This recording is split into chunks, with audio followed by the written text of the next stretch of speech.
Okay, good afternoon, everyone. Welcome to this meeting of Finance and Corporate Services. Does anyone, just a raise of hands, does anyone have any questions about the consent items? Councillor Gazzola, okay, what we're going to do then is we're going to hold off and do those after the item number 4 on the agenda, okay? So item number 4 is something I've been personally looking forward to for a very long time, even though it is just the beginning of a very long and exciting strategy, the Digital Kitchener strategy. And kicking us off, Mr. Watkins.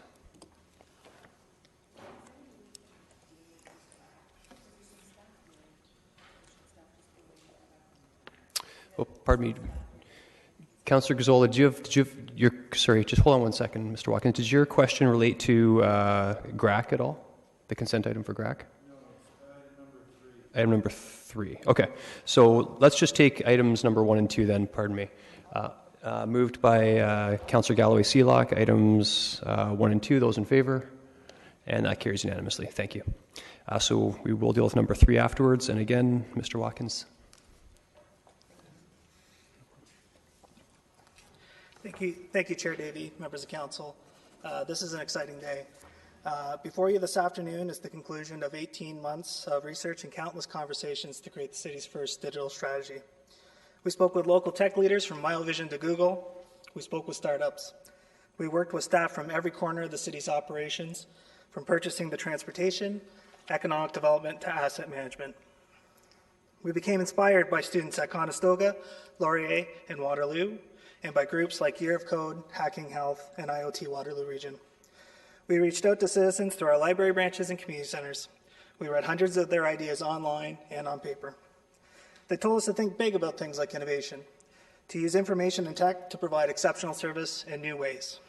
They told us to be bold. They told us to create excitement.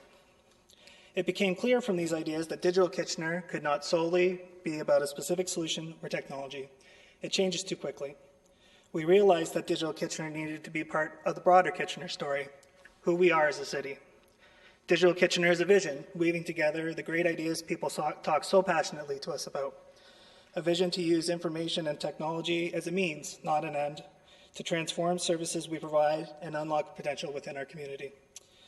Some cities believe that to be smart means to have a particular focus or tick off a set of boxes in order to qualify. Our smart city will be what we believe it should be, a city that is more connected, innovative, on-demand, and inclusive. That's what's always made Kitchener different. That's what makes Digital Kitchener different. It's in our ability to be brave, to see and act on what other cities do not.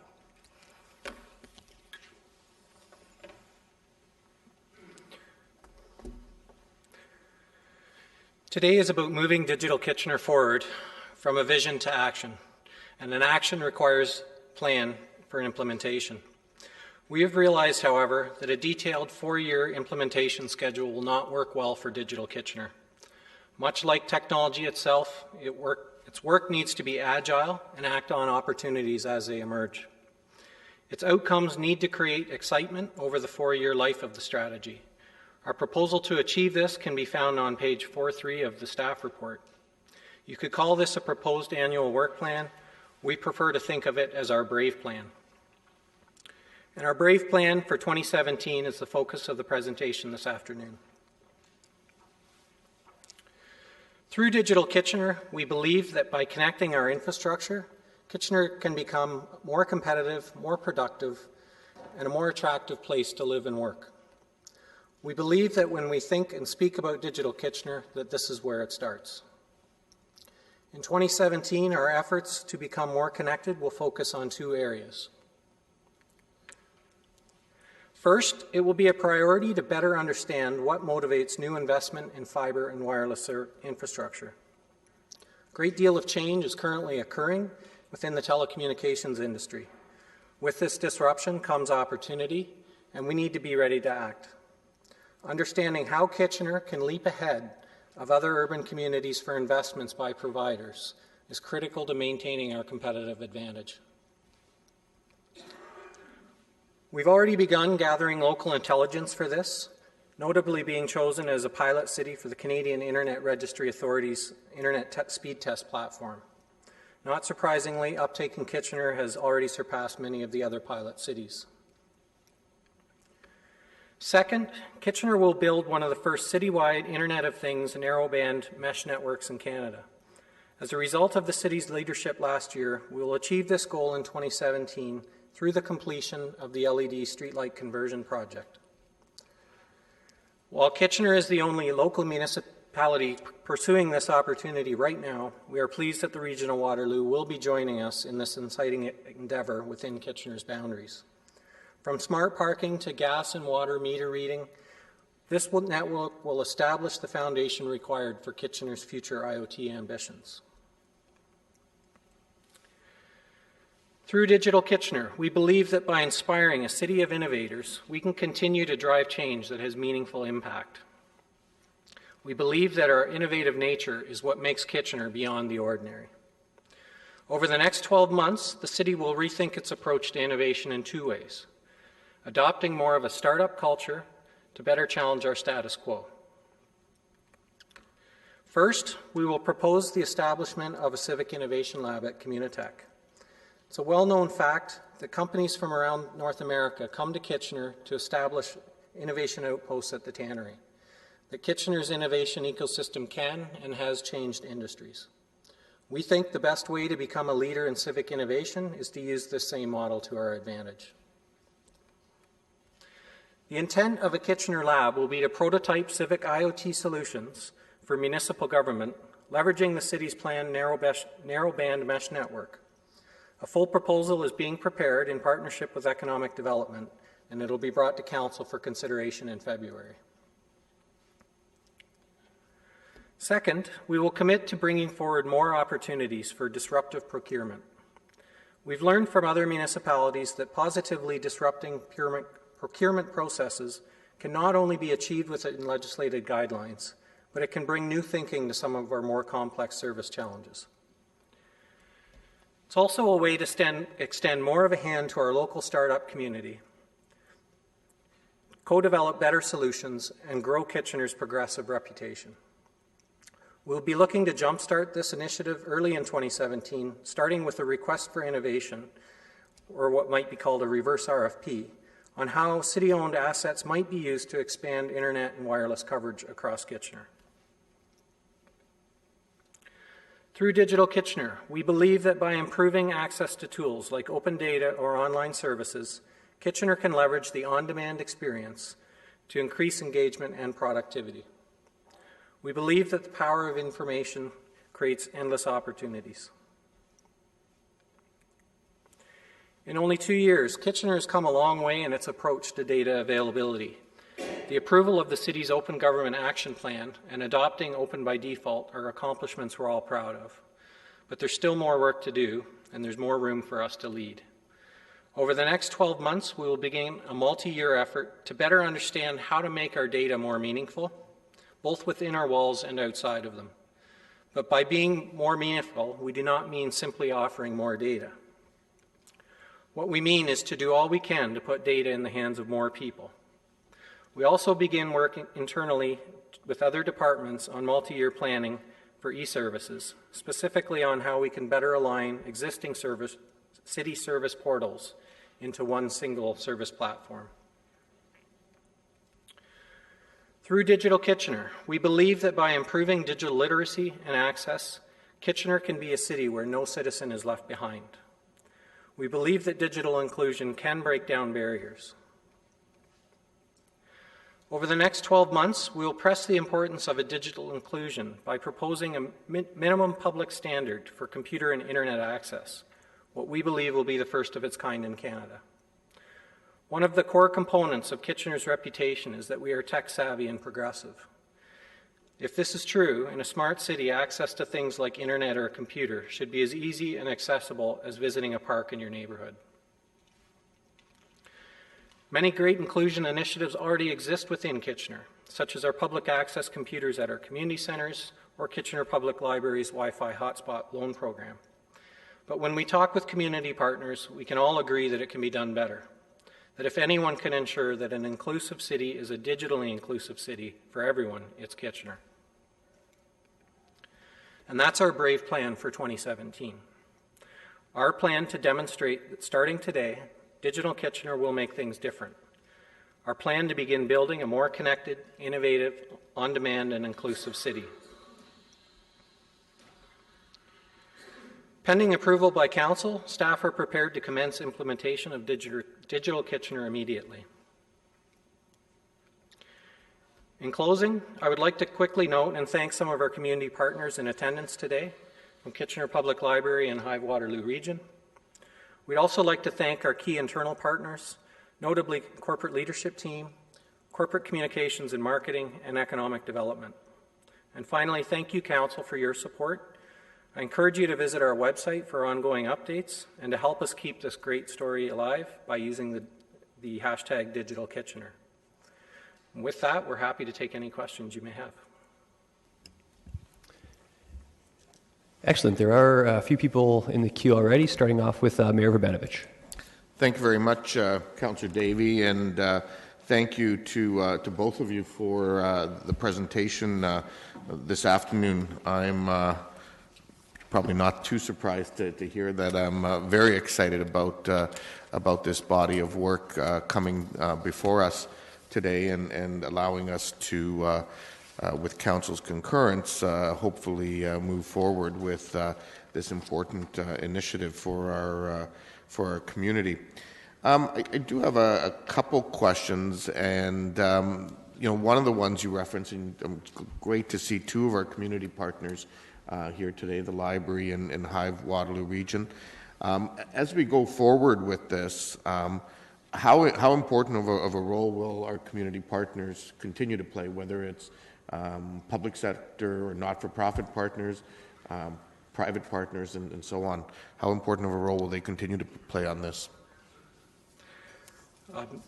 Through the chair, certainly the Digital Kitchener is a shift in how we're approaching the use of technology, and I think a key part of this, being that it is the first time we've had a external vision for a technology strategy, the partnerships are going to be extremely important. In pretty much every one of the themes within the strategy, there's a lot of work that can be done, and it's really about opening up and making sure that we're leveraging the community that we have as well of innovators to move these items forward.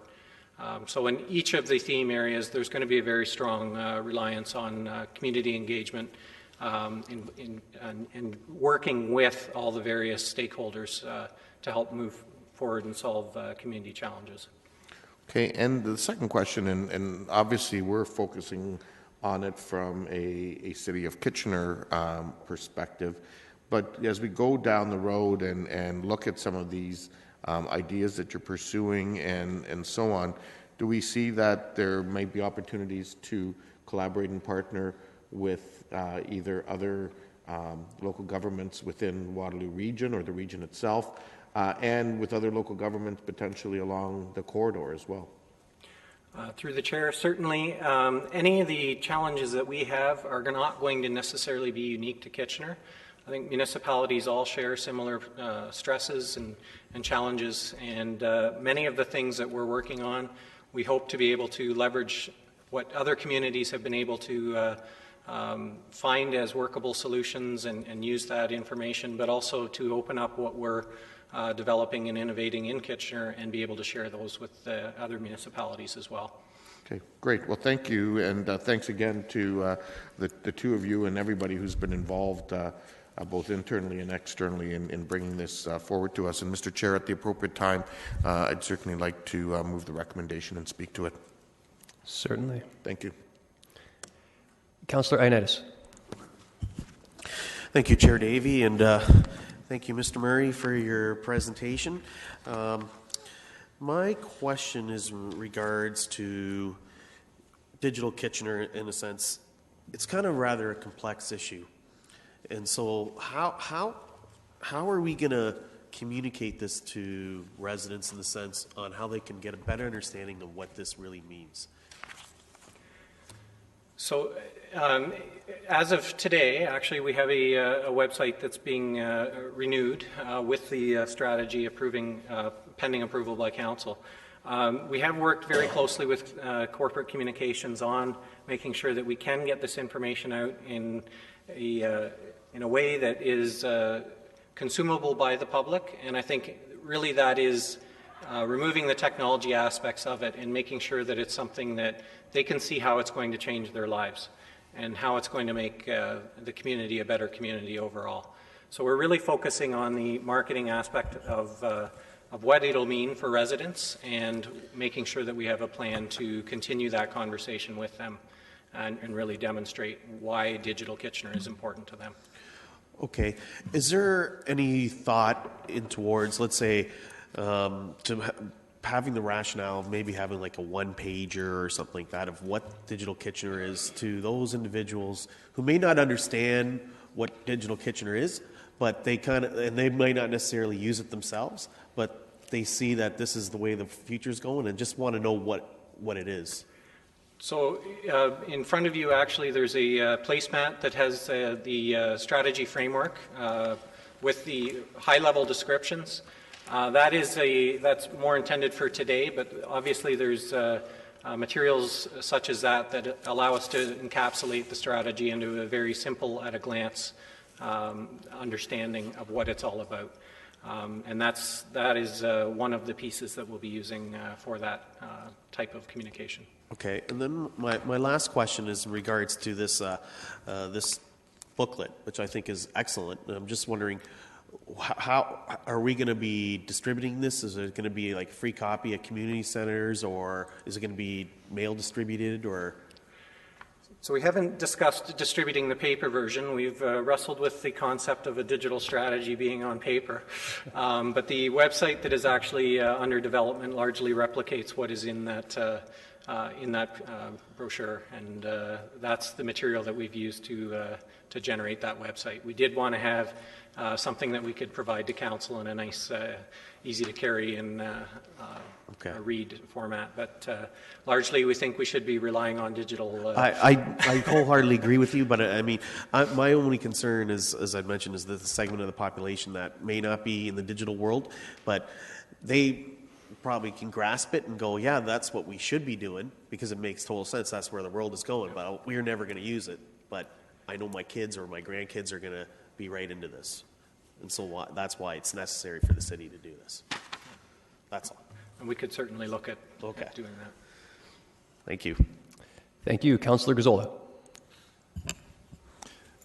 Yeah, I'm one of those people that Councillor Ioannidis was talking about because I don't understand what Digital Kitchener is all about.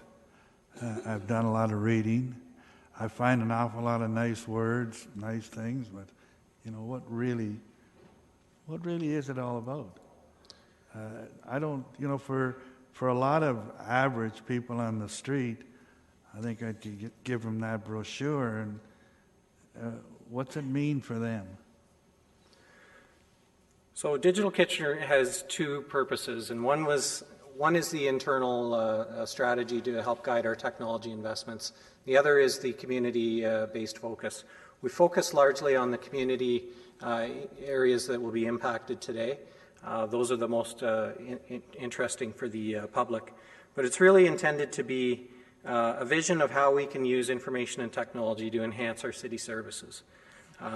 We will use this strategy as our guiding principles as we're moving forward with technology investments and making decisions on purchases and projects that will support this. Okay, I'll stop you there. You're using all my time up. Is there any cost to this program? Again, it's another strategy. Here it is. Here are all the things we're going to do. Is there any cost? So with the strategy that's before you today, there's no budget allocation that has been brought forward with this. There are initiatives that will come forward in the future that will be brought forward to council for consideration. Largely, though, a lot of the work that's happening in this area is work, some of it's already underway. Things like the Canada 150 Wi-Fi program, we're putting out public Wi-Fi. Those are the types of things that are already underway. A lot of the future initiatives, which we can't even identify at this point, will always be brought back to council for approval. You're bringing forward a vision, and you don't really bring any price tag with it. You talk about a municipal lab at Communitech. Is there a cost to that? So there is a cost, obviously, with the municipal lab. Most of that has already been established through existing budgets, and the details of that will be brought forward in February. But it'll also be part of the budget deliberations that Council is heading into with final budget day. Okay, I'll ask you a few more detail items. And this is, we hear about all these things, but I never hear of things actually happening. A while ago, we were talking about direct billing, where people can get in and get their statements right off of our website. Is that in place?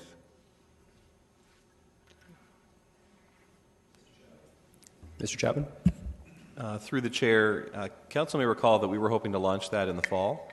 We undertook our security assessments, and basically those found some flaws in the design of the tool as it was designed by the provider, given it's not been deployed yet, that we thought were too substantial for us to not go out, or for us to not revise them before we went live. So at this point in time, we're finalizing the improvements on those, and we'll be launching in March of this year. Okay, another thing I've been interested in, and it was brought to my attention again when we're dealing with usage with our water and high bills and all that. The hydro, everything's online there, and I can go and see every day what kind of usage I've had. Where are we on our? Here's a practical thing. Where are we on getting our meter reading and our information on our water and gas utilities? This is something that's going to impact our residents a great deal in the future, something that they're going to have to look at more than once every 6 months or once every year. They're going to need to look at it daily. Where do we stand on that practical thing? I get caught down with all the practical stuff. So the IoT mesh network that we're building with the LED streetlights will actually facilitate that type of technology, and automated meter reading is one of the areas that is of high interest, and it's something that we can then put enhanced services in place that if there is a water leak in somebody's house, notifications are sent. That will leverage what we're building with this network, and it really helps to build the business case and make it an easier, it makes it much simpler to put in place when you have that network to be able to do it. It's a much lower cost. I'll come back. Appreciate that. Thank you. Councillor Fernandez. Thank you. So, Dan, am I to understand that this glossy pamphlet was created only for council? No. So the materials that were in the pamphlet are really intended as the marketing brand for Digital Kitchener. It's the same brand that we have with the slides that we're using, and we're using the same branding on the website. The actual PDF document that was there was intended as something that we will share through the website, but whether or not we create hard copies of it is really the question that we haven't answered. And was this created with our communications department? Our communications department, along with a marketing firm in town. Okay. I'm going to make a comment before I ask any more questions, and this is something that I've raised before, and I think Councillor Etherington has raised before. This kind of a document does not speak to our average resident. It doesn't even really speak to me, because I'm trying to understand when I look at words like collaboration, explore, engage, promote, but there's no deliverables. Like, where are the deliverables in this? This is a vision, but there's no deliverables. And I think when you have a document that talks about vision, you have to give some tangible deliverables in words that people can relate to. So, I mean, I know I'm not supposed to make a comment, but I have to make that before I get into any further questions so you understand where my questions are coming from. So in a follow-up question, how much of this work that was done was a collaboration with our community engagement group, who, when I read some of the wording that's in here, is exactly the same kind of wording that I read in the Engage Kitchener document that we're going to be talking about later on this afternoon? So, through the chair, this strategy really represents a significant amount of engagement for and I'll go out on a limb here and suggest that I don't think there's a technology strategy within an Ontario municipality that has had the level of engagement that has occurred with this. And I think it was important to do that. We have a great technology base and a lot of innovative folks within Kitchener who are prepared to step forward and help us move the city forward. We learned a lot through that process. There was well over 1,000 people that we interacted with through the development of this. And that's where the themes were identified and where we tested the thoughts that we were distilling out of what we had and how the strategy that's before you today was developed. Okay. So how is this going to help, like my residents who live on Dodge Drive, who have very intermittent internet? They want to have, how is this strategy, this vision, going to help them within the next year, within the next 2 years? So one thing we're doing right now is the Internet Performance Test, which is really allowing us to gather data on the current state of Internet connectivity within Kitchener. There's been interesting information come back from that already in terms of stories of very poor performance. What we need is some real data that we can use. So this was an innovative way of crowdsourcing that information from all the residents, and we've been marketing the use of that test. With that, we hope to be able to identify areas where there are issues, but also look at the city as a whole and understand whether or not whether we're set up with the appropriate level of internet performance and internet capacity, not only today, but in the next 5, 10, 15 years, and make sure that we're in a position to remain competitive.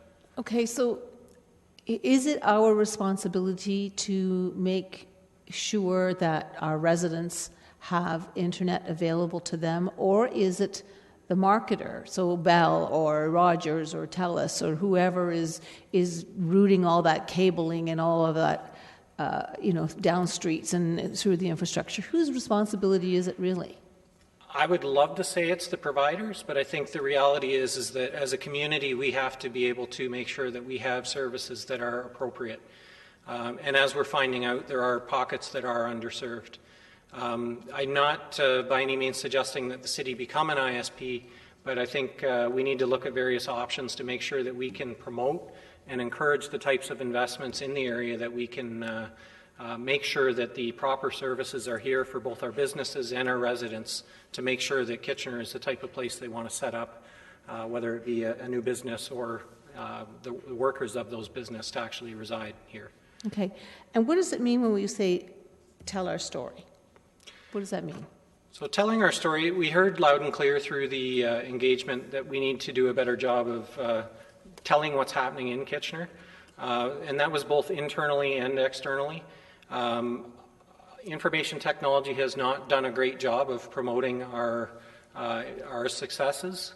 We're very modest, and we need to do a better job of making sure that we're out, and I think this strategy is one of the ways that we're doing that, and staking our claim and saying, these are the types of achievement that Kitchener has had in technology, but also we heard from the people that we spoke to that they really want us to raise the conversation level about technology use in the city itself. So it's kind of a twofold approach, but it's really about making sure that we're communicating with both the residents of the city and other cities and making sure that they know Kitchener is the best. Okay, I have further questions. I'll come back. Thank you. Councillor Schneider. Thank you, Chair Davey. I'm excited about this and also excited that the CRTC has decreed that broadband internet service is a basic need for all Canadians. So I think this Digital Kitchener plan is going to complement that quite well. In the CRTC decision, it says all levels of government must address gaps in digital literacy. So we'll be doing our part. The providers will be forced by the CRTC to make sure that all areas, whether you're in Nunavut or in an area of Kitchener that doesn't have great service, that service is going to be provided. So does this kind of work hand in hand and complement what we're trying to do here for Digital Kitchener? Absolutely. So as mentioned in the presentation, the amount of change that's happening in telecommunications is there's significant changes underway. These types of announcements, it's hard to understand how they're going to impact Kitchener, and I think that's where we really need to spend time understanding what does that mean. The standards that they've set, I would expect most of the providers would say that we're already meeting those in Kitchener, and yet we know that there's people who can't get a decent service level. So I think part of it is being able to express that we are not getting served in that way, and we need to be able to have that data to back it up and be able to propose things to occur that will help us ensure that we can remain competitive. And at the start of our digital Kitchener strategy, I can understand that it's very difficult to be able to, come up with some deliverables or all that might be possible with this. But for example, and I don't want to hold you to this, but with water and gas metering reading as a possibility, might there be potential to alert citizens of abnormal use in some of their services that get provided to them, whether it's a high water use or high gas use? Absolutely. So that's one of the key benefits of having an automated water system, other than reducing your cost of actual meter reading, is the ability to alert people to things that are abnormal. So if a water line was to burst underneath somebody's house or even a running toilet, you could potentially alert them. That's from the resident side, but even from the city side, if we can use that collective information to be able to spot areas that are using more water than what the meters are showing, it could indicate to us that we have a water main break that's starting. So there's a lot of different potential to having that type of data being collected, and it's just a matter of analyzing it and being able to leverage it for those types of purposes. Okay, thank you. Thank you, Councillor Galloway-Seelock, and there's still like 5 more people in the queue after you, in addition to my own questions. When you're ready. I have just one question, and understanding that this is a strategy and doesn't give all the deliverables. Will anything come out of this that has potential to be a revenue generator? There's certainly a lot of potential, and I wouldn't want to speculate in a particular area, but as we're able to make things more efficient, partner with different other stakeholders that may have interest in this, there's lots of potential option for whether it be reduction of cost, efficiencies, or potentially even revenue generating opportunities with third parties.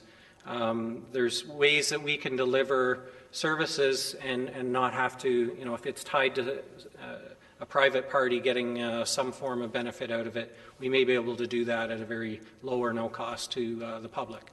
So there's a lot of different models that can come into play, and it's really about looking at it in different ways and building those relationships with different vendors to understand what are they after and determining what sort of things we can come up with for solutions that could do those types of scenarios. Right, and is that something that you also see as a potential for the municipal lab that could be set up at Communitech? Is that there may be opportunities to look at various ways of solving problems, but also then being able to market it to other municipalities who have similar problems?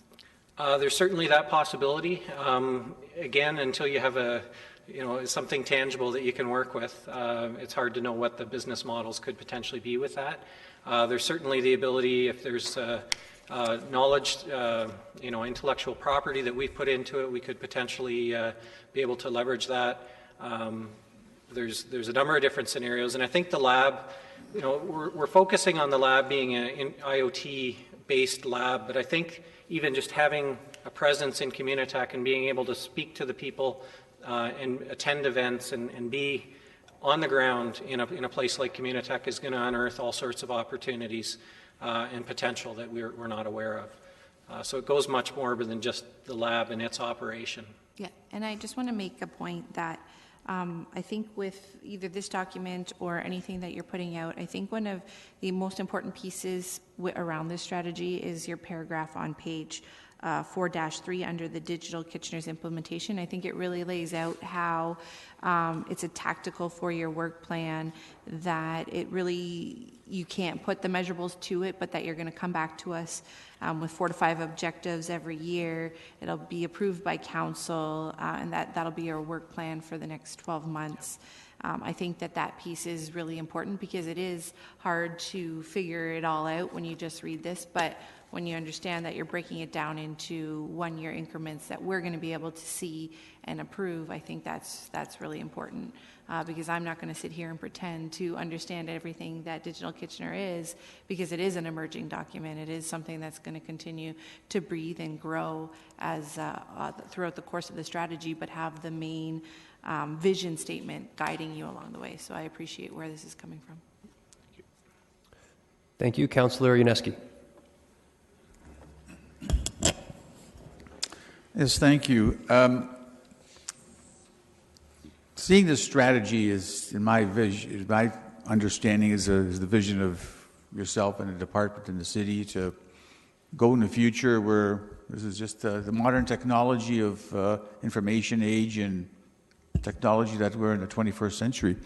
And I think it's wonderful. And all the people that you've been engaged with in terms of your partnerships that you've been communicating with, the surveys and the sessions and workshops that you've been involved with, people who are in the field and very much communication oriented with this modern technology. And I think it's wonderful. Yet it comes to a surprise to me when I talk to a number of my residents in my ward and people I know. They're not into this. They're just, they don't have a cell phone. They don't have iPads. They don't even have a computer at home. And this means nothing to them. And I thought there was just, well, there was always a few here or there. And but they never grew up with that in terms of their line of work or whatever they did, that they see no need for it. They still rely on the telephone. They still watch television. They'll still read the regular newspaper they get delivered. And this future, they know about cell phones. They know about it, but it means nothing to them. So what do we have to do? I mean, your purpose of getting this is to have 100% of the people in Kitchener all engaged in it one way or the other, ultimately in the future. That's probably the goal. But how many people do you see out there that aren't involved, don't have cell phones, won't get engaged in this? What do we do with those people? Maybe they won't get converted because they're just not interested. I don't know. What do you see as that? So we certainly don't intend to remove options for people. Obviously, there's a number of people within the population that still prefer to read a hard copy newspaper, and you know, that's to be expected. They're the type of people who may pick up the phone rather than check online first because they want to talk to a person. So there's no intention about removing those types of options for people, but it's really about building further choice. And for those who are interested in engaging in a digital manner, that we're offering those services available to them. But I think we always have to recognize that for the time being, and this will shift potentially over time, or it may always be the case, but there's going to be people who prefer to speak to people, pick up the phone, and read on hard copies, and that's fine too. And I would probably agree with you, because when I do speak to them, and you know, I'm talking to them, my cell phone goes off, and you know, they're just not interested in it. Oh, I'm not interested in emails or cell phones. It's just not interested, period. I don't know, maybe it's just their mentality or whatever. So I've always wondered that, even though we're moving forward on this, which is, I think, is good, that there's going to be people left further behind. I mean, of course, the younger generation, my kids are into emails, and my grandkids are into the computers and stuff of that nature, and I think that's great. It's probably the old dog you can't teach new tricks, and that maybe becomes the challenge. You know, I guess some of us, the seniors who are in the line of work, we need it. That's fine, but others who weren't in that, they just see no purpose in it. So I was just wondering what you're going to do with that.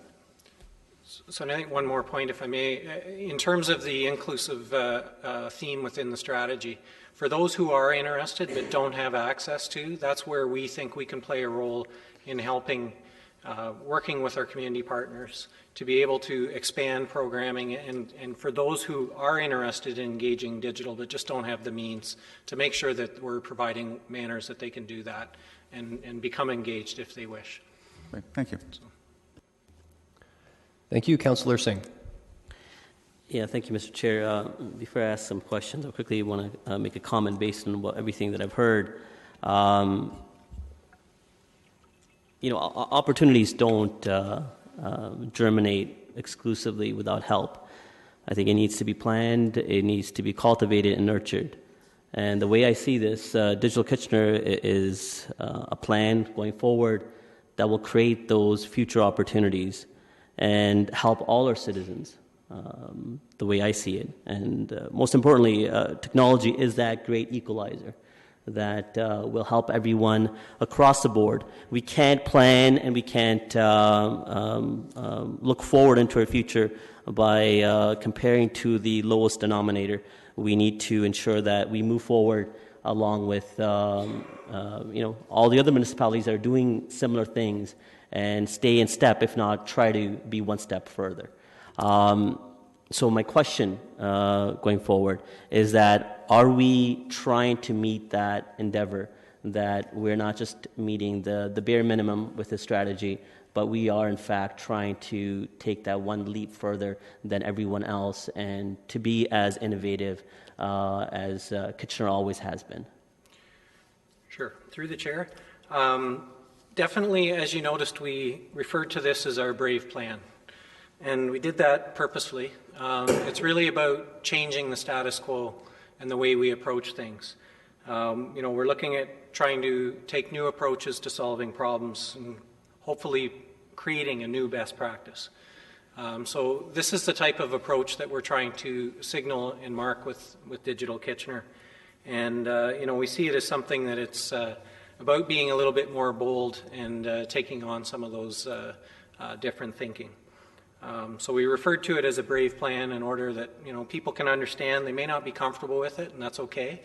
But it's something that we're going to continue to push and make sure that we're on the leading edge. Well, with anything new, it's always difficult to understand it. But again, I can appreciate that we have to help make those connections, and that's why I'm saying, further to my question, and through reading the report and your presentation and hearing that Digital Kitchener will help for citizens to be connected, a strategy that is inclusive and innovative. I appreciate that, and I would hope for it to be. But I would also want it to be kind of a way of approach in our policy setting that forces us to think outside the box. And that's not just in the way of connecting with our citizens, but also a way of urban planning as well. So it needs to touch across all departments within our corporation. Will the strategy do that? So there are certainly certain areas like the discussion around the infrastructure and how we work with providers to be able to provide investment in infrastructure for fiber and the likes of that. We need to work with planning, we need to work with engineering and look for ways. We also need to figure out how can we leverage the assets that we have. So there is a broader policy discussion that we required in those specific areas. And there may be other things that come up through that that can be affected through policy or planning changes. Okay. I think there was either through a comment or a question, someone had said that we need to connect this into real world practices, right? Show our citizens how this is a benefit to everyone. And I think only recently this council approved in dollars and cents, a very large endeavor in retrofitting our street lights to LED, and that will have additional benefits going forward. But the cost savings, and you can maybe touch on it, will pay for the additional technologies that are being housed in this that will have future benefits as well. If you want to touch on that, also as well, are there other endeavors similar to that we have in mind in a short-term horizon? I see this as very preliminary, and I appreciate that. Yep. There's still a lot of work to do, but do we have some other short-term goals that deliverables that we can look forward to? So certainly, as you mentioned, the LED street lighting is a good example of where it's a business case that doesn't come along very often. By including the narrowband network in the LED street retrofit, we're actually going to increase our electrical savings, and that by itself pays itself back in about 7 years. But that network then becomes a foundational item that we can use for all sorts of other potential uses. And that's part of why we want to establish a lab, is really start driving at what sort of things can we do to leverage that lab or leverage that network and be able to increase the value we're getting out of it on an ongoing basis. So there's a lot of different things that we'll explore as part of that. There's other initiatives that, as I'd mentioned, the Wi-Fi that we're currently deploying at in our major parks and some of the arenas. There's initiatives underway like that also support Digital Kitchener. And, we'll be looking to expand those and see how we can develop further in those same areas. Mr. Chair, just very quickly. Please. So by having Wi-Fi in our major parks, district parks, and arenas and public facilities, that's inclusive and available to all our citizens. It's a benefit to everyone. It's definitely a benefit to everybody. By using technology where we are taking advantage for it to pay for itself, but also lay the infrastructure for other benefits that we can only hope that will generate on their own through the LED lights. So those are the benefits that our average citizen will take out of this strategy. I just wanted to make sure that that's included. Thank you. Thank you, Councillor Marsh. Thank you, Chair Davey. So first of all, I want to thank you, Mr. Murray and Mr. Watkins, for your excellent work. It's been a long project that you've worked on, and I really feel that having been a part of the consultations and present at some of the larger gatherings, I feel that you've captured the feedback that, from my perspective, that I've seen and heard as well. So good job. I want to touch on just a couple questions. One is just regarding your mention of some of the community partners in the document. I'm thinking of Maker Expo in particular. It's a little bit nebulous whether or not it's assumed that if I didn't know Maker Expo, I might think that it's a City of Kitchener initiative, but we know that it's a community partner initiative. So I'm just wondering if there was ever any question about how to frame Maker Expo and any other community partners in that document. Apologize, I'm not certain I understand what you're... I just want to make sure that when we're talking about community partners, in particular Maker Expo, which is a volunteer-run annual event that we are partners with, but we don't directly execute. I'm just wondering if we can be a little bit more careful about how we represent it in our own document. Okay.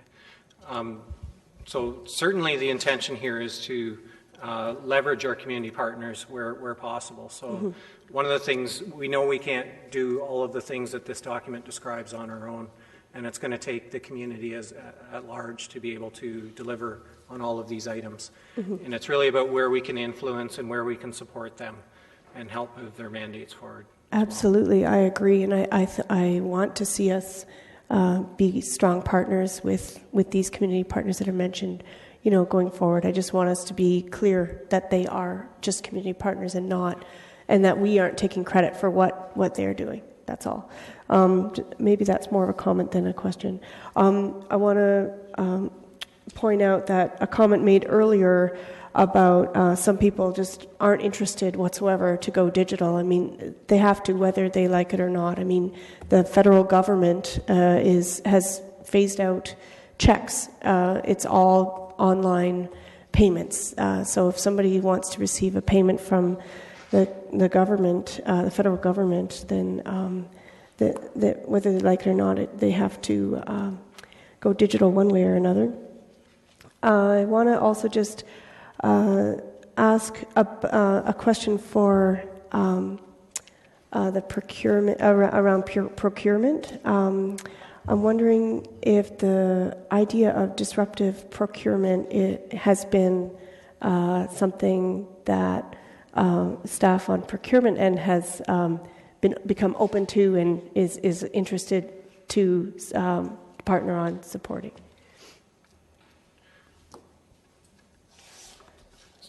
I'll attempt an answer here. And if really what we're suggesting here is not necessarily that the tools are wrong. It's in the way that we're applying them. And I think rather than typically what we do when we're looking for technology solutions is we define the solution and then we put it out.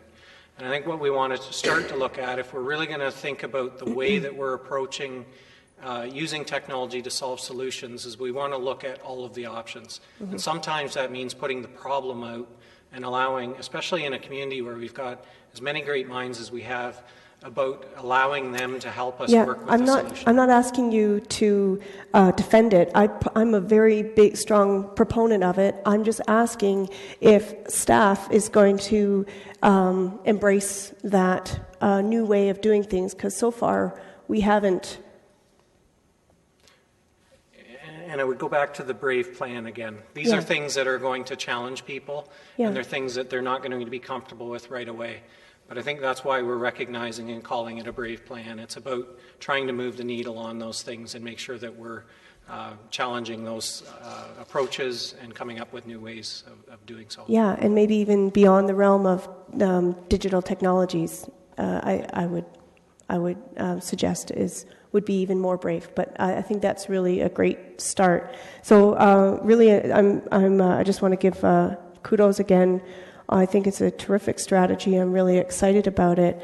I just want, I just had those questions around how to be careful in how we represent others. One last question, just if this goes forward today and recommendation is moved and if we accept it as moved, I'm just wondering, will there be a more grand announcement around the actions, the implementation actions for 2017, or are you going to be beginning implementation right away? Where the initiatives are things that are able to be done within current budgets and as part of the work within the city, would begin those right away. The largest item is obviously a municipal innovation lab, and we're intending to come back to council in February 13th, I believe, to bring a proposal back to have a discussion about that and explain what it is, how it'll operate, and the costs involved. So where at this point, this is the high-level plan that we're laying out for 2017. There'll be other initiatives that are smaller in nature, and that was our intention, was to, at a high level today, show those to council. My time is out. Okay. You can cue back in if you like. Okay. So before we go through actually a second time, I'd like to ask a few questions. First off, I thought I heard a February date was coming back. Was that for the municipal lab, or was that for the reverse sort of RFP? That is for the municipal lab. Okay, very good. And when's the reverse RFP for broadband? We'd like to put that out pending approval of Digital Kitchener. We thought it was important to have the weight of the strategy to really describe what we were doing with that. But that's something that we'd begin right away with council's approval of the strategy. Okay. And the testing of the home high-speed has been going on for a bit of a while now. Are we identifying some gaps through that process? We're still gathering information, so there was, I'm going to say, about 5,200 tests run, I think, as of yesterday. And so as we start to get more data, it'll become more clear.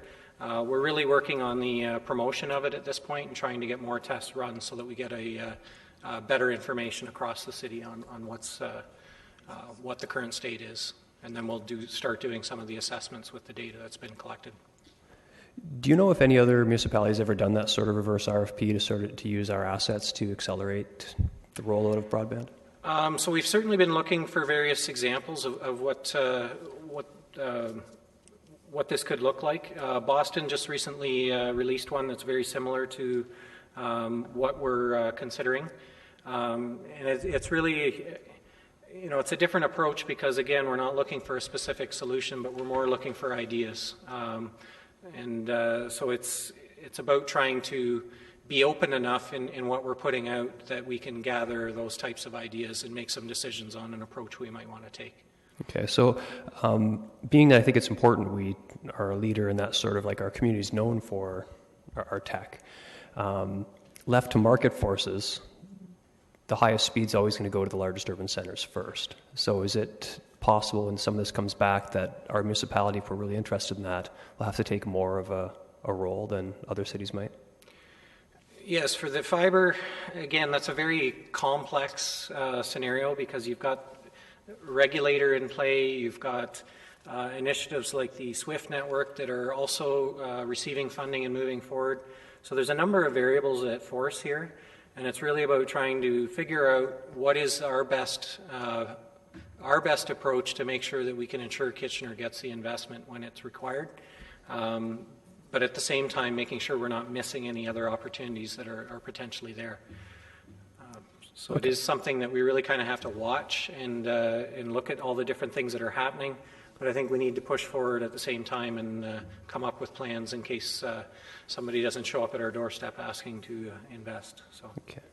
And I know I'm not going to ask too many questions about the municipal lab because I understand that's coming forward.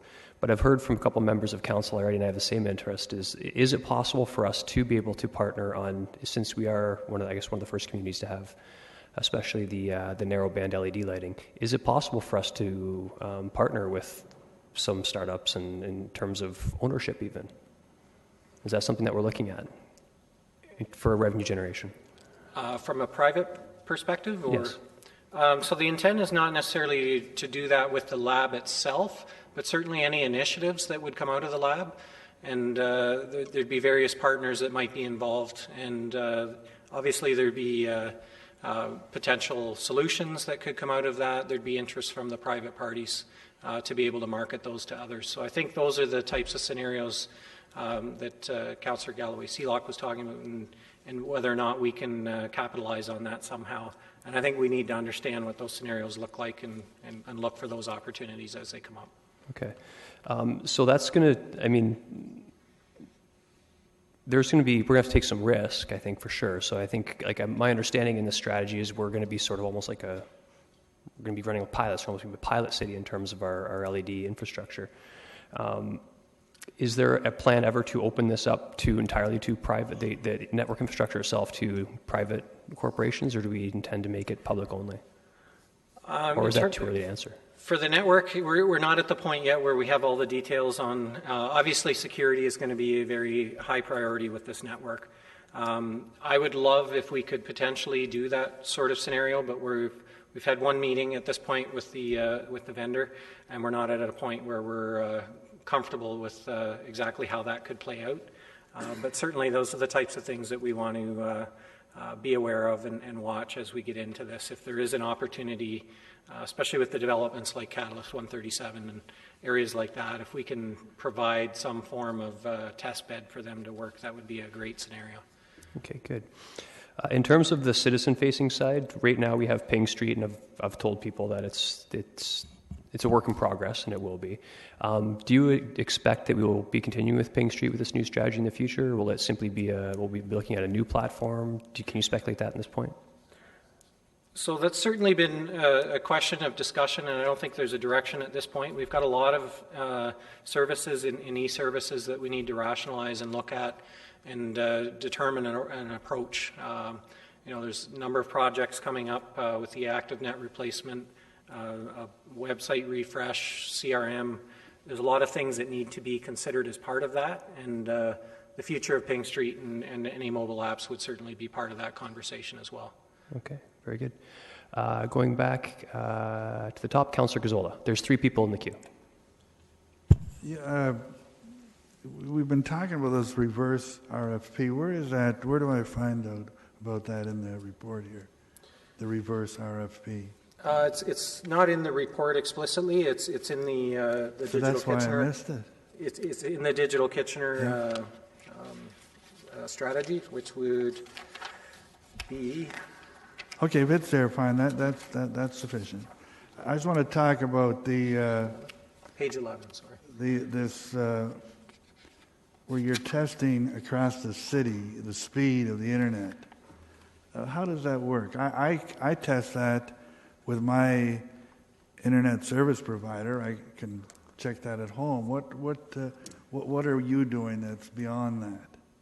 So the benefit of the test that we're using, number one, it's not tied to any ISP, so it's not measuring your connection to your ISP, which a lot of the test platforms out there are only interested in that. So it's testing beyond your ISP and really giving you a good gauge on internet performance. But what the biggest thing that we'll get out of this at the end is that we have access to the data that's been collected through that. So we can start to use that data and really determine, based on the postal codes that people have provided, where we have weak spots within the city. And we should be able to see, with what we've collected, where there are weak areas where there's services degraded, or there just aren't services available within the boundaries of Kitchener. All right, I'll talk to you about that later. I don't quite clearly understand. I wonder if you can just explain, when we approved the LED project, we had 2 or 3 options that we could get into for broadband, narrowband. Where did we go? Just briefly. So the option chosen and recommended was to install the narrowband network at that point, which did not include broadband. And the reason for that was the broadband network was significantly more expensive, and it's not a component that has a long lifetime. So I think it was about an $8 to $10 million estimate in terms of putting in broadband, and that equipment would need to be replaced in 5 to 6 years. The narrowband network is more of an industrial network, and it has a longer life, and it was also significantly cheaper to install. And that was put in across the city, the entire city? That's being put in across the entire city of Kitchener. And what kind of benefit? Just give me a couple of benefits from that. So the initial benefit is, as it's installed, is going to be really to control the LED streetlights, and that'll allow us to dim them. As they go in, we'll be able to have an immediate electrical savings beyond just converting to the LED by reducing the intensity of the light. So that'll go right back into the electrical savings. But that network can then be used for all the different scenarios, such as the automated meter reading, the potential for smart parking solutions, sensors for sound, ice, snow, and so forth. Were you around at one time? The city had, through one of its subsidiaries, had broadband fiber throughout the city. Were you around at that time? Yes. And we allowed that to get away from us? Were you opposed to that, or? Well, so that network was installed as part of Atria when they were here, and I think they really did have a challenge creating a good business case to move it forward. The network was abandoned when Rogers took over that and acquired Atria. Okay, thank you. I have a comment or two after. Certainly, you can cue back in then. Councillor Fernandez. Yes. So, Dan, you've referred a couple times to something that's coming in February. So you're talking about the mobile lab likely at Communitech. Why would we have to locate at Communitech? Why can't we use an existing facility at the Kitchener Operation Facility to have a mobile? Councillor Fernandez, I think that's a great, it's a question that you should certainly ask, but I think you should ask it when the case is before us, and we. Why can't? I mean, if I ask it now, then maybe they can plan to have an answer to that with the report. Yeah, so that would be fine too. You can put forward the question now for the report. Mr. Chapman, do you want to add? Through the chair, there's a complex answer and a simple one. I think the simplest answer is that right now Council is being asked to continue funding Communitech to the tune of $300,000 per year. And we see this as one way that we can get direct city value for that investment by essentially receiving that space and that lab free of charge from Communitech. Okay, fair enough. Okay, thank you. You're talking about partnerships with the KPL, and there's a picture also with Makerspace. Can you explain to me how we are partnering with the KPL? What are we actually doing? So at this point, our partnership has really been in discussions. But as you know, we both provide very similar services in terms of the public access terminals and things of those nature. So what we want to do is make sure that we're doing that in the most effective way. And there's other partners within the city that are also providing those similar services. So what we are proposing is to really start working more closely with those partners rather than competing with different initiatives, but making sure that what we're putting out there is complementary and that it's also working towards the ultimate goal of making sure that we're providing access to people who don't have it or making it convenient. So it's more about working with these groups and being able to make sure that our initiatives aren't just adjacent to, that we're actually working with them and approaching it in a way that benefits everybody the most. And that would be a concern that I have, is that I do feel that we are quite often working in silos side by side with some of the people who are getting funding from us, like the library, and I'm not quite sure, if they're already doing this, the digital, they're already providing the services, then why are we even getting involved? I mean, it's already moving forward. Let's let it carry on its own trajectory. So we do think the city has a good role to play in terms, not necessarily, we may not be the ones providing it, but that we can help coordinate and lend our name towards developing a program. And I think something like establishing the public internet access standard is something that we can do and then work with our partners to figure out what's the best way to go about doing that and make sure that we're not duplicating efforts or impacting each other's ability to deliver those services. Okay. So on page 4-13 in our paper report, there's another couple of bullet points here that says determine current levels of internet and wireless service and open up municipal assets to service providers through the use of policy tools, streamlining process. Those are actually statements, but they're not really actionable items. Like, I want to have a better understanding of how are you going to make that happen. So this is actually one of the areas that we want to investigate with the RFI or reverse RFP that we're looking at doing. There is a lot of interest from various providers in terms of using city assets and being able to install their equipment on our facilities. What we want to make sure is that we're approaching these types of agreements and those use cases in a way that benefits the city, residents of the city of Kitchener the most. So while they would be happy if we signed off on an agreement and we allowed them to put in, say it's cellular or what have you, types of equipment, we want to make sure that the residents are getting something just beyond that. So it's about how can we approach this with different types of business models and different types of scenarios and really look at what is the value of our assets in these types of scenarios. Okay. My time is running out. I want to get this other question in. How and where does this strategy function and work with the present technologies and apps that we are using now? So Ping Street was already mentioned by Councillor Davey, but there are other apps and digital stuff that we're doing right now. How is this going to either dovetail with it or eliminate some of those technologies that we're doing right now? So the strategy itself is really about, again, having that North Star or the guidance that we'll use as we're moving forward with various initiatives. So there's a number of things that we need to continue to do from a technology department to make sure that systems are still up and running. And those are likely not to change.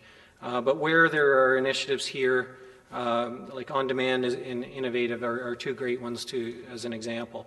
So On Demand is really about data and understanding our data and being able to make more effective decisions out of the data that we have. So where we're seeing the strategy will play in with that is really about how we approach leveraging the data that our applications would create. Certainly we do have a lot of applications at the city and we're always looking for ways to reduce what we have, but we've also got to maintain services while that's happening.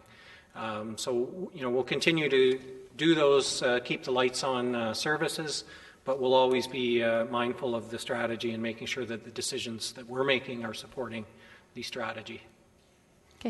Thanks. Thank you. Councillor Singh, questions?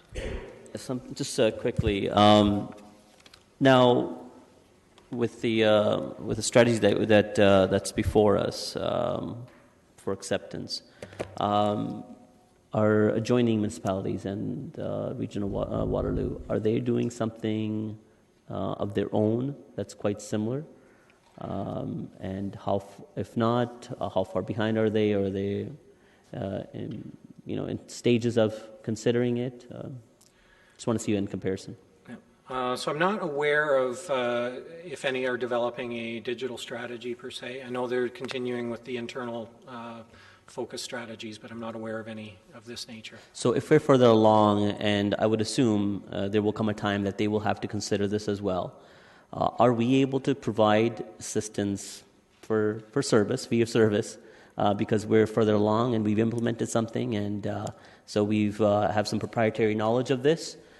Can we turn that into, as a way to generate money?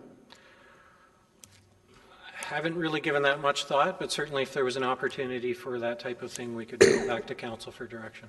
I would hope so, whenever there's opportunity available like that, especially when we're the originator of a new endeavor, something that's going to be, there's cross-collaboration opportunity for that, and something others will have to replicate and do themselves. And if you're further along, we should look to capitalize and generate revenue or recover costs that way. So I would hope that staff would look at it on their own. Mr. Chapman to add?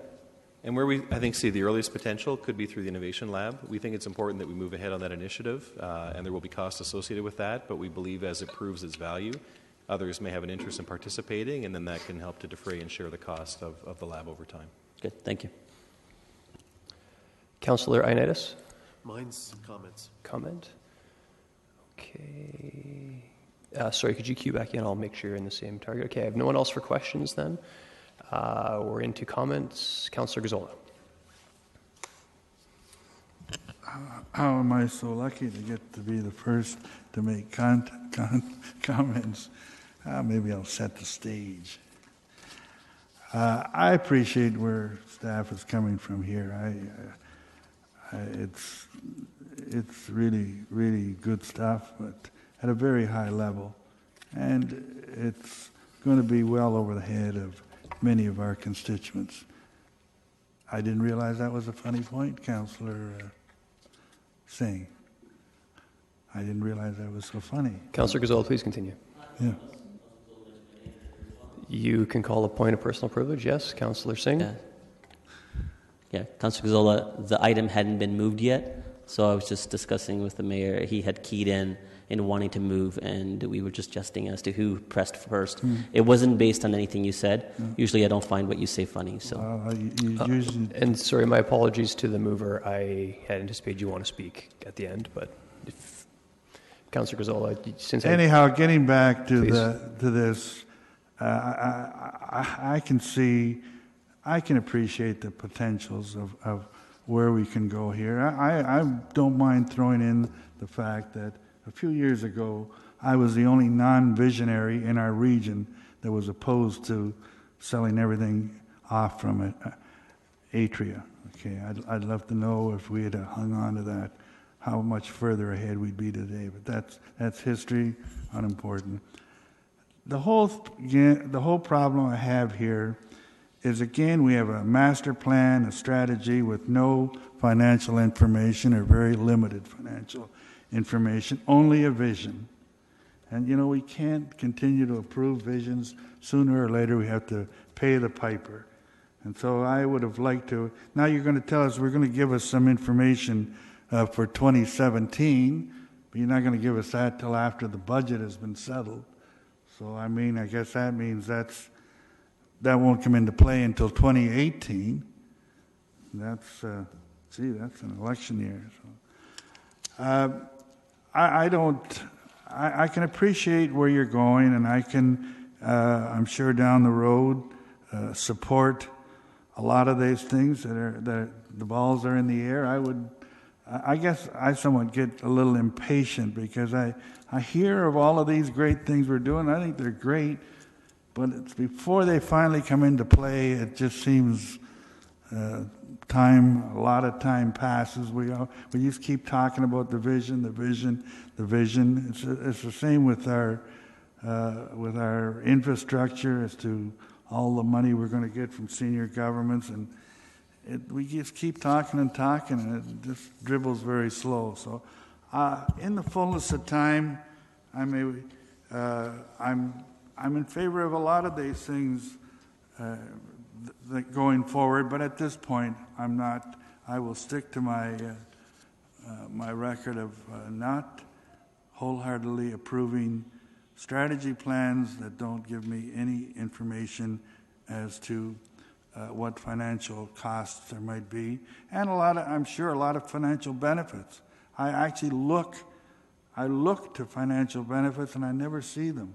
The streetlights was one of the few examples where we dealt with something and we were able to put on the table, because of our increased efficiency, increased technology, that it was going to provide benefits.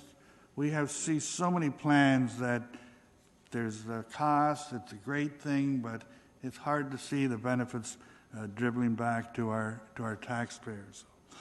There were a couple of questions I had, and I just throw the question. I would like to know what we have spent on this program, on this whole issue to this point. I think that's not that there's anything wrong with that, but in the sake of transparency, that should be made available to us. The other thing I did want to complain about, there are two items in our packet this weekend where we've been given fancy, expensive brochures, and we've also been given photocopies. To me, it appears in a lot of cases money's no object around here. So, bottom line, I will not be supporting where we're going today. In the future, I can support a lot of the ideas when I can see a little better, more concrete picture of where we're going. Thank you, Mr. Chapman. Through the chair, to respond to the question, I can advise that $22,000 has been spent on this strategy over the past 2 years, and that would include all design, communications, public events, and consultation. Very good, thank you. Mayor Verbenovich, my apologies.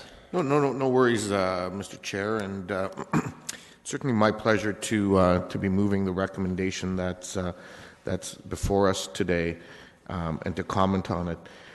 We live in a world that is changing at an ever-increasing pace.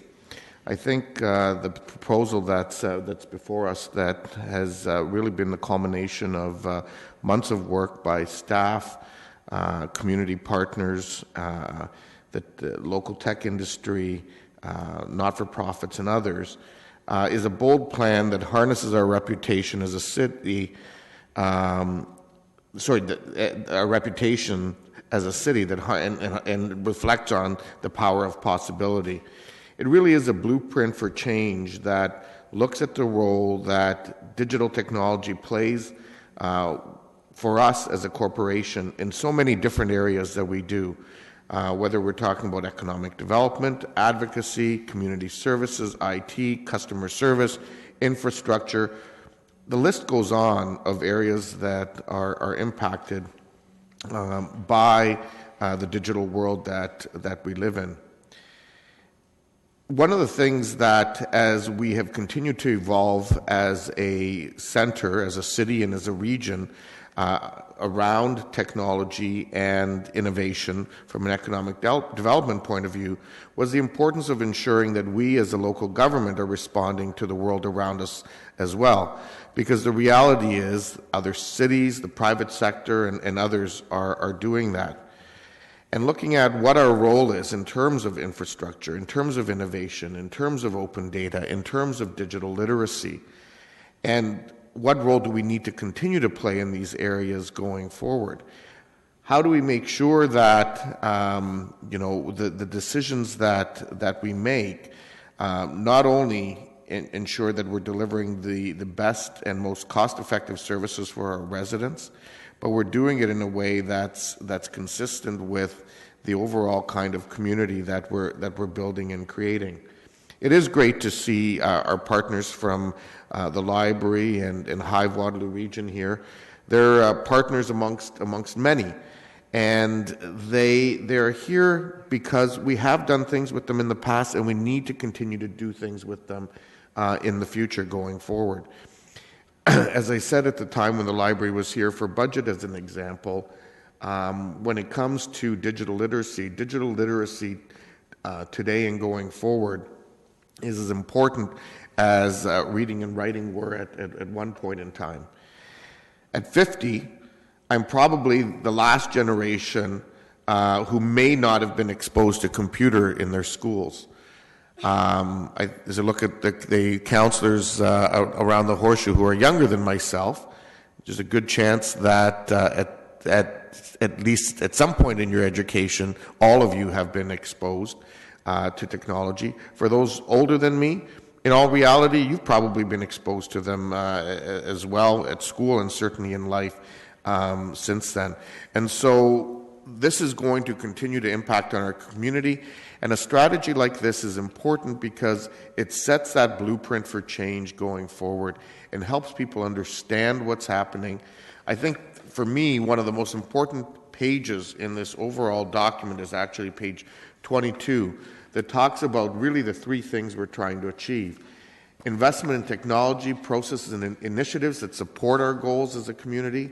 Secondly, doing what Waterloo Region and the City of Kitchener does so tremendously well, creating partnerships and collaborations that strengthen and sustain these initiatives.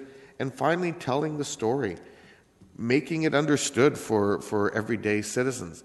I think that's a point that's been raised during the discussion today, and why the communication of this and as our community continues to move forward is so important and so vital, so that people in all aspects of our community, in all neighborhoods in our community, can understand why this is important for the future of Kitchener. So in closing, I really do want to once again just reiterate my thanks to everyone who's been involved in this. There's a couple cities in Canada, Vancouver and Montreal, that come to mind that already have strategies such as this in place. Others who are talking about it but haven't gone down that path. And I think this helps once again put Kitchener at the forefront. Thank you very much. Thank you. Councillor Ioannidis. Thank you, Chair Davey. First of all, I just want to thank staff for doing a superb job on this. Just outstanding. This document alone too is phenomenal. It's to me, I don't think it's a waste of anyone's money or anything like that, being in color or anything, because that's quite the argument that you guys hear, that you never get it. How come it's never in color here to us? So you did the job what you were supposed to be told over time, and over time that's been said to you. So great work. When I want to talk about visions, well, the municipality is involved in several aspects of the community. And so, of course, we're going to have several visions for each aspect of the community. So if you're having a difficult time wrapping around what all these visions are, I think maybe you shouldn't be around this table figuring out what you're here for. So when we come to looking at technology, and if you just go simply online and you look at cell phone penetration, in particular smartphone penetration, in Canada alone is 68%. So that's telling you it's significantly jumping year by year if you look at all the statistics. So the world is slowly becoming digital. So the digital strategy is not about how we can afford it or whether or not how much it costs. It's, to me, that's not the focus that we need to be concerned, because the more I'm concerned about is what the cost will be if we don't implement a strategy for our city. How will it guide us in the next few years will be paramount. It's a rather difficult concept to explain, and I think I went online digitally to find another explanation of what digital strategy, digital media, and all that definition is. So a digital strategy, sometimes called a digital media strategy, is a plan for maximizing the business benefits of data assets and technology-focused initiatives. A successful digital strategy requires a cross-functional team with executive leadership, marketing, and information technology members. It involves the breakdown the silos between information technology leaders and those of customer-facing departments to deliver consistent digital customer strategy. If this is not what we do here, then I don't know what it is. So to me, this is exactly what we're here, to break down those silos.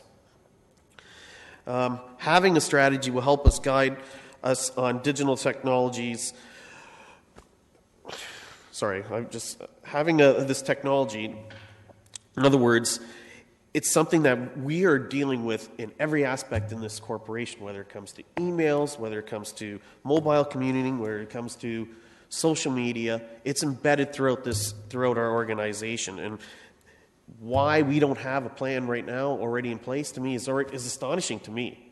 But at the same time, because things are changing so quickly, we're in the forefront. So that's how difficult it is to deal with this certain criteria when it comes to disruptive technology. So I think this technology will help us, not only help us invest in giving us more transparent process, it'll help the city leverage and use local businesses with their proprietary products to enhance our services and maybe create revenue sources, which may come up with in February, which I think will. And I think it's just overall, it's just going to create a better user experience for our residents. And it's going to, in the end, it's going to help reduce the digital literacy. So we simply cannot fall behind in this. It's just not an option. Thank you. Councillor Fernandez? Yeah. So I think that it's important that we have great vision. And certainly, as I reviewed this document and as I met with Dan and Justin, I could understand their vision and their enthusiasm for the digital strategy and digital Kitchener. I think it's also important to understand that our citizens have the ability to connect throughout our city, whether it's in our community centers or in their homes or in their schools. But I think it's also may not be solely our responsibility. I think it's important for us to make an environment that's conducive to those providers so that they want to come to the city and so that we can broaden our connectivity. And I heard this weekend from residents who live on Dodge Drive who are really have intermittent access, so it's really timely that we're talking about this today. So, I think I'll have a further conversation with both Justin and Dan to see how I can help these residents come to that better connectivity and that it be provided with a better internet service. So as we partner with our community partners and we make sure that we deliver services to those through our city, I think we also have to make sure that it's cost effective and as well as being convenient. I'm concerned, as Councillor Gazzola mentioned, that there isn't some dollars behind this, and I do appreciate Mr. Chapman telling us that there was a $22,000 price tag for what has already been done, which compared to some of our other consultations is actually not such a bad price tag. I think a lot of the work has been done by our staff, and they've been out in the community, they've talked to our partners, they've talked to our stakeholders. But I also am a little bit concerned that we've put forward some technology and some apps that maybe we were a little bit too ambitious in. So the one I'm talking about is Ping Street.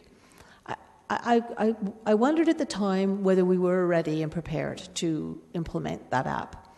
And I continue to ask questions about it, and I continue to sort of get the same kind of answers. Well, we're not quite there yet. We're not really connected yet. We're not, and it worries me that as visionary as this document is do we have everything in place to make sure that we move this vision, we move this through a proper business plan, a proper business case, and that we're not going to be looking back and saying, well, you know what, we should eliminate some of these apps, or maybe some of them are now obsolete, or some of them are not applicable anymore.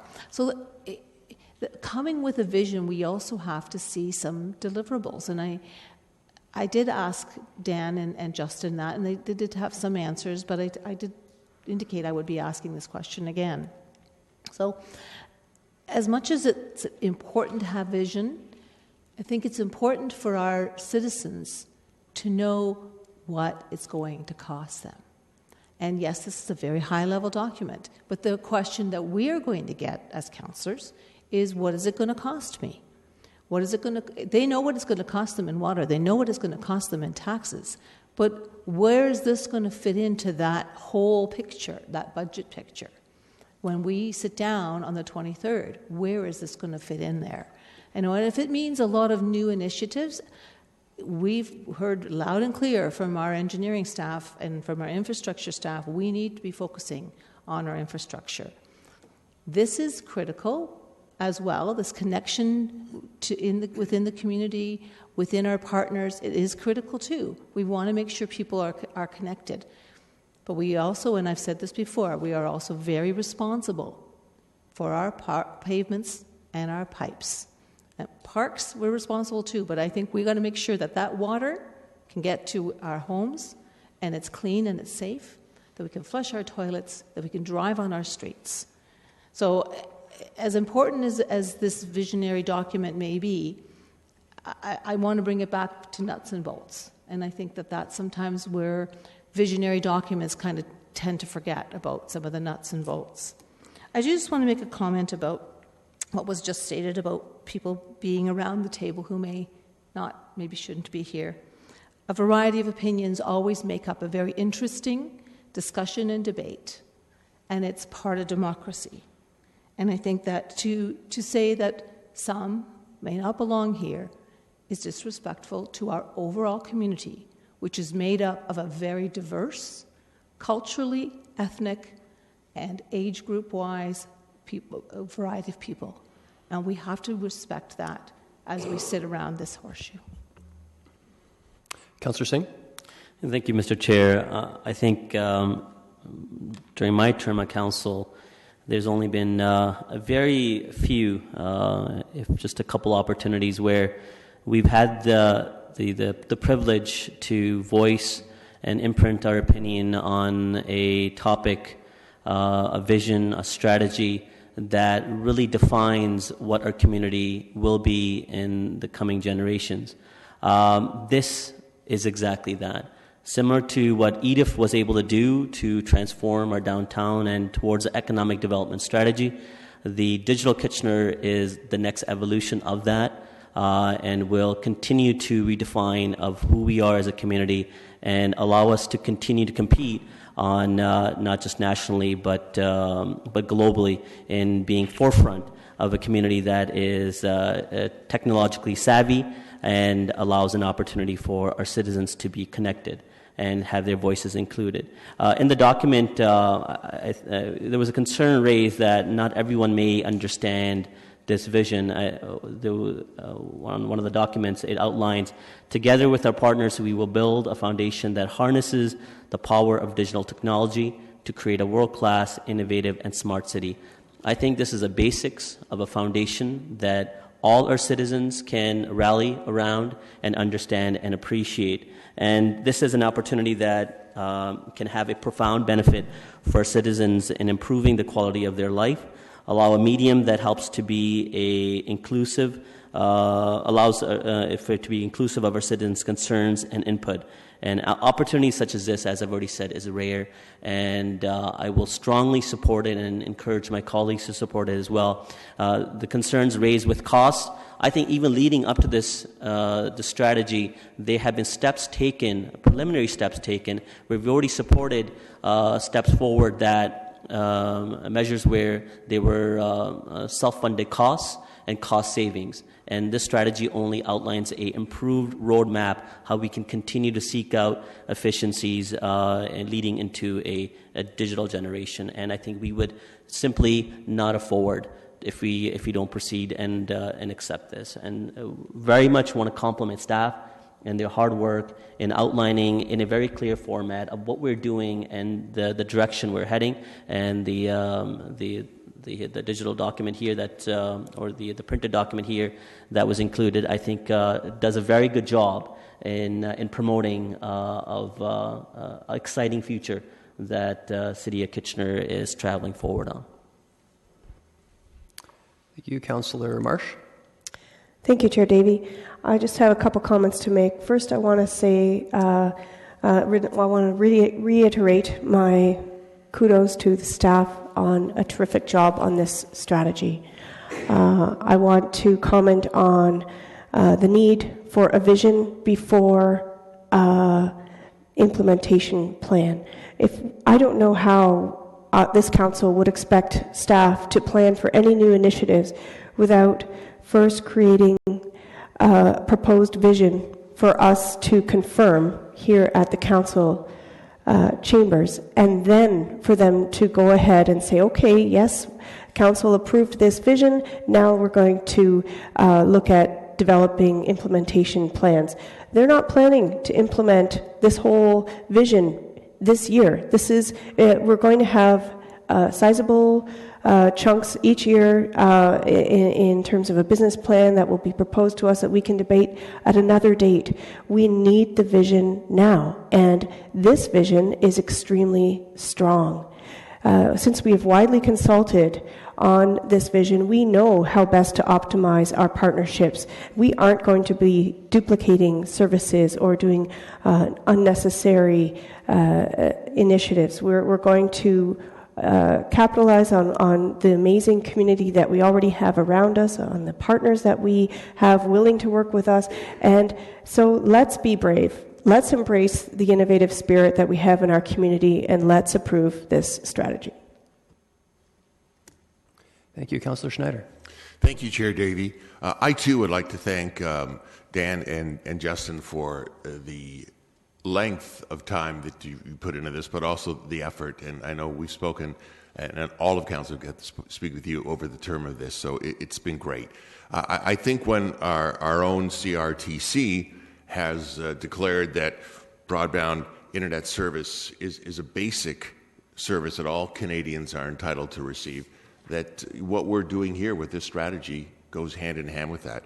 CRTC has also said that all levels of government must address gaps in digital literacy, and that's part of what we're doing with this strategy.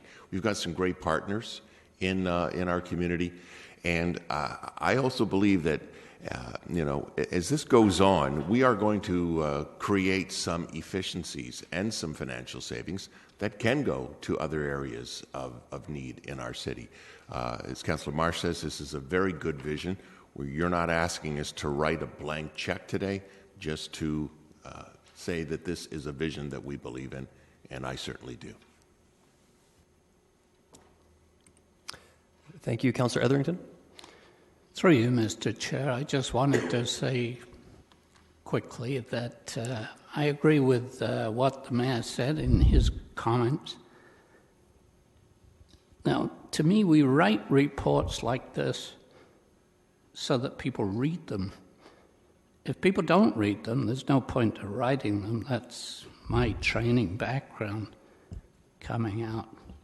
I wanted to refer to the word inclusive in the report. There's been a lot said about that. It's on page 24 of the report. And to staff, who I think has done a great job on the content of the report, if, as you say, you don't want to leave people behind who do not live in your digital world, I would strongly suggest that you keep your message simple and not lose touch with the language the average citizen can understand. Now, I recognize, because I struggle with this field anyway, I recognize that I can understand how difficult that is for digital geeks who understandably speak their own language. But if that practice continues, I would also urge you to, if you can't get away from that language, to make more extensive use of our communications people. I'm sure you have used them, but I think perhaps use them more before presenting this type of information to the public. And as I said, I fully support what is behind this report, and I'll be voting in favor of it. I just would like the language addressed in a number of ways. Thank you. Thank you. Councillor Yaneski. Thank you. It's been interesting hearing a variety of comments around the horseshoe from my colleagues in support of the of this report and the direction that it's going. And I'm not going to argue against any of them because I think the points that they've made are quite valid. I think that they're very, very good. Mayor spoke quite eloquently about moving forward in the digital future age, and that's where we're headed. Also, he acknowledged that due to his age, the computer system was not quite in the school system, and I would have to agree because I didn't have computers at all at that time either. In fact, the calculator was just invented when I was there, and we weren't even allowed to use it in school because it was illegal. It's considered cheating. We still had to rely on the old slide rule, if you know what that is. Anyways, this program is a good program. I love to support it. I think it's headed in the right direction. And unfortunately, there doesn't seem to be any dollars and cents attached to it. It's interesting to note that back a few years ago when we had the presentation done by staff on, boy, we got problems with our sewers, we have to do the accelerator program, staff came out and provided a whole bunch of statistics and background and issues and crises that we're at. And then they came out and put together a plan of 30 years and how much it's going to cost, and the dollars and cents were all going to be there, and how much it was going to cost the taxpayers. We didn't like it, but at least the answers were there. We don't have it here. So, notwithstanding the wonderful presentation, the great work that staff has done, I'm quite impressed with it. I find it very difficult to support if there's no dollars and cents attached to it. And I think that's where the taxpayers would be concerned as well. Nice to have, but how much is it going to cost? Okay, Councillor Fernandez, I have you in the queue again. You've already made comments. Could you? Yeah, I had forgotten to ask if I can make a slight amendment, and that would be in the second statement, and maybe it's understood, so maybe I may not need to do this, and that was to add within budget constraints, or within if we're going to be doing the actions that they need to fall within our budget already, as we project it. Okay, so there are any budget implications for 2017 would already be in there. I'm not sure. We don't set budgets for future years until the budget comes around, so I'm not sure what the intention would be of that. So we can't say within the budget constraints for 2018. We don't know what the budget constraints for 2018 are. Okay, Mr. Chapman. Mr. Chapman, do you want to? Through the chair, I would refer council to page 4-4, the two sentences under financial implications, in that there are none at this time that we've committed that any initiatives resulting from the strategy with budget implications would be brought forward separately for council approval. Perfect. That's really where I was going. Thank you. Can we have a recorded vote as well? Certainly, yes, recorded vote. Councillor Galloway-Seelock.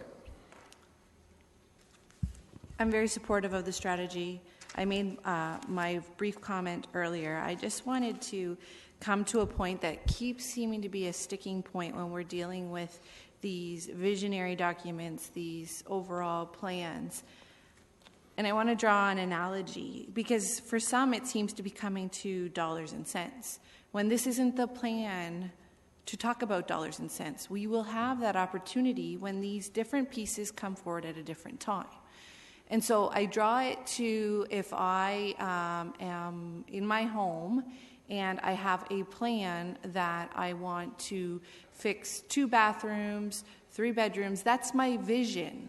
That's my vision. And then it comes back down to every year, how am I going to finance that? And that's what we're doing here, is we're setting out, here's the big vision, here's the big plan, and then how are we going to implement it? And that's when it comes back. And I think we keep talking about this every time we bring forward a document that doesn't have dollars and cents. It doesn't have to have dollars and cents because it comes back to us at a later date with dollars and cents. And so to say you agree with everything that's in this plan and you can't support it is wrong. You can have a differing opinion. That's completely different. But when you say you support something, but you can't support it because it doesn't have dollars and cents, your opportunity to do that is when that subsequent report comes back. So in February, when they come back with the municipal lab idea, there'll be dollars and cents attached to that. And you can then say, no, thank you. It's too much. I don't think the taxpayers want it. But this is a vision. This is a vision. Okay, so everyone else is through the queue. I'm going to thank Councillor Galloway-Seelock for saving me some of the comments I was just going to make, because we've run into this issue quite a few times, as was mentioned. So I just want to start by thanking Dan and Justin and Dan Chapman as well, and your team for bringing this forward. This is, I'm, as many of you know, I'm a pretty huge nerd, and I'm very excited about where this is going. So there's a couple things I want to talk about first off, and I think the two components I'm really interested in is the notion of closing the digital divide. I agree 100% that I think internet access really is a basic human right. That's why I've been such a big supporter of the library over the years, because I think after you have your basic needs, your food and your shelter, it's really the access to knowledge and information that helps individuals and communities grow. So I'm really looking forward to that on that side. I'm also hugely looking forward to all of the Innovation Lab related stuff and the LED mesh network. There's been questions out here about how's that going to affect someone that doesn't care about digital technology. Well, it's going to whether they see it or not. This LED smart system, the mesh network, it's almost like the nervous system of what's going to be an intelligent city. And when we say intelligent city, we don't necessarily mean the people in it. We mean the technology built into the city itself. This is the very first steps towards a city that can detect and report on its own if a resident has leaking water in their home they're not aware of before they get a gigantic bill.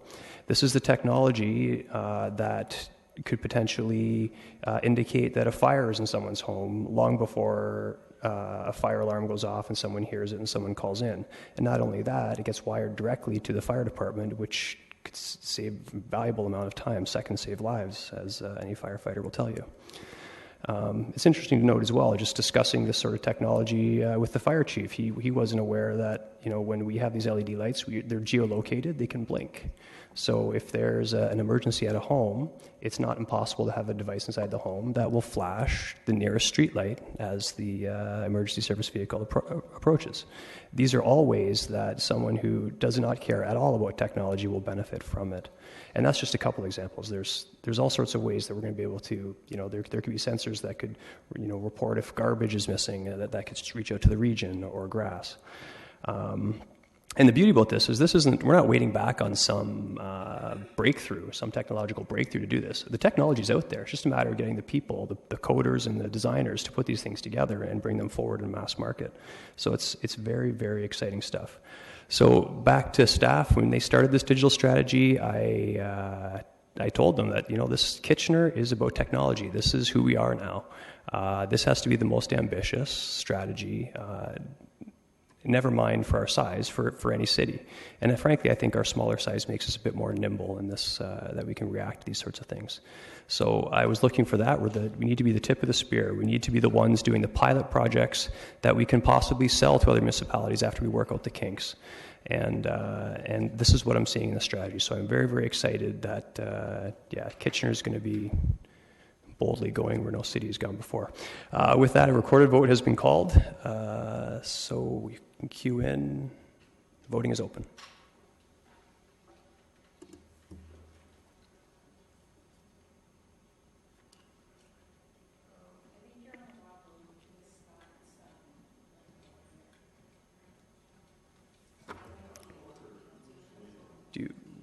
I can just go vote over there if that's easier.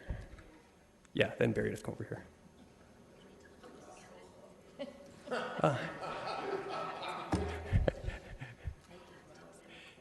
Sure. Just this once.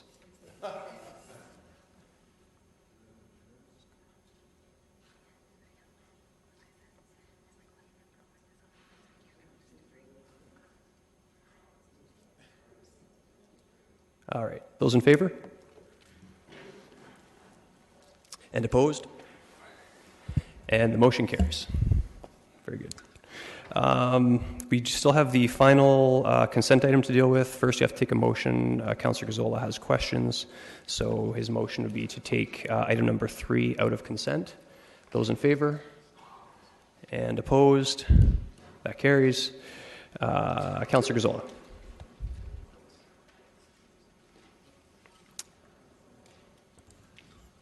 Go ahead. No, I would like a little bit of information on this award that we're giving. It talks about the criteria, but council's not been provided with any information. Should we not have that? Should that not be public when we approve this or disapprove of it? I know that very same point was brought up earlier today. Certainly. So you're asking for, I guess there's a couple ways we can handle it. You could defer it and ask for I'd like to defer that. Well, no, or if there's specific questions you want to ask now, you could ask as well. I can't ask the questions when I don't know all the details. Okay, so I'm in your hands. What would you prefer? Pardon? I'm in your hands. How would you prefer to deal with this? Can this be deferred till a later date? Yeah, you can move deferral to council, I think would be appropriate. I'd defer this. I don't want to. Really, the most convenient date is the 30th without having special meetings in between. Sorry, apologies, Councillor Gazzola. I forgot this item's actually coming to special council later today. Okay, so it has to go. Well, in that case, I won't hold up progress. That's fine. I will still ask after it's been approved. I will ask staff for some details. Very good. Okay, so I need a mover for that then. Moved by Councillor Fernandez. Those in favor? Recorded vote's been called.